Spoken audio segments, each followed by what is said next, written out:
Today the biggest news comes from Azerbaijan. Here a sudden escalation shattered regional stability as Russian airstrikes targeted and destroyed key Azerbaijani state oil infrastructure in Ukraine. In response, Turkey signaled its readiness to deploy forces to Azerbaijan, setting the stage for a large-scale rebalancing of power in the South Caucasus. In Azerbaijan, calls are growing for Turkish troops to serve as permanent peacekeepers and security guarantors against any future Russian move. The idea gained momentum after an Azerbaijani journalist asked Turkish President Erdogan when the Turkish army would come to Azerbaijan, because without it, there is always the risk of a new Russian occupation. Azerbaijanis know that Turkish soldiers are the ultimate deterrent to Moscow, as Russia continues moving additional troops toward the Azerbaijani border and reinforces its military bases in Armenia despite Armenian protests.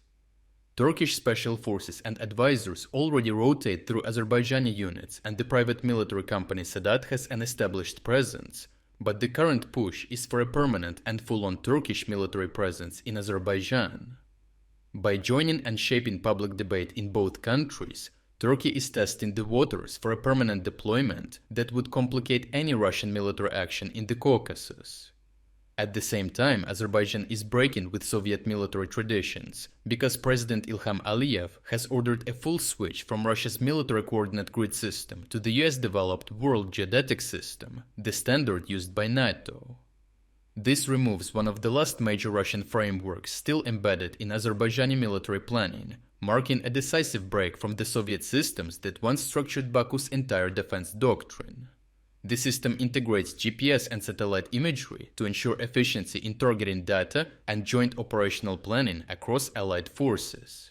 By adopting it, Azerbaijan can now receive and provide NATO standard military coordinates, reconnaissance and targeting data more effectively and without delay with Turkish and other allied units, and train in joint operations with no conversion gap. This directly supports Baku's push for a permanent Turkish troop presence, ensuring both forces could operate seamlessly with one another from the first day of deployment. While the shift is technical, it carries a clear strategic signal. Azerbaijan is making genuine preparations for potential defensive conflict with Russia by aligning its mapping, targeting and navigation infrastructure with the West and removing all dependency on Russian systems in wartime. The sharpest warning, however, came after Russian missile and drone strikes deliberately destroyed facilities of Sokar, Azerbaijan's state oil company, with precise long-range attacks in Ukraine. Baku publicly threatened to respond by sending not just humanitarian support or defensive equipment to Ukraine, but actual weapons. Notably, the Baku-based Avia aggregate plant began producing 122mm and 155mm artillery shells using Turkish and Bulgarian production lines already in 2022. These are exactly the kinds of munitions Ukraine needs most: artillery shells to sustain defensive and offensive operations. If Baku scales up such deliveries, the geopolitical impact would be immediate. Another former Russian ally would be openly arming Ukraine, signaling a deepening strategic defeat for Moscow.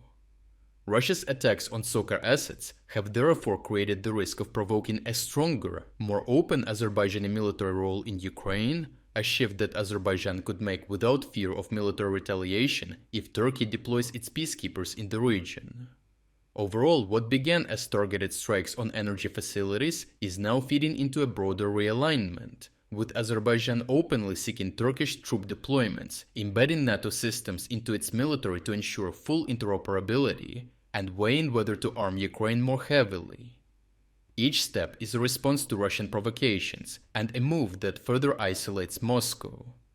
The irony is that by hitting Sokar in Ukraine, Russia may have accelerated trends that were already underway, turning a wary neighbor into an active security partner for both Turkey and Ukraine. If these steps continue, the Kremlin could find that in trying to punish Azerbaijan, it instead pushes it firmly into the opposing camp, with consequences that reach far beyond the oil sector. If you are against the invasion of Ukraine and you want to support the work that I am doing, consider subscribing to our own independent news website. Here you can find our exclusive strategic insights, comprehensive overviews of all fronts, and regular tactical analysis videos.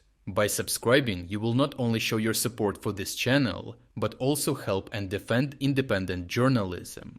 The link to our website is in the description. Thank you for watching this report, and I appreciate everyone who stepped up to join us.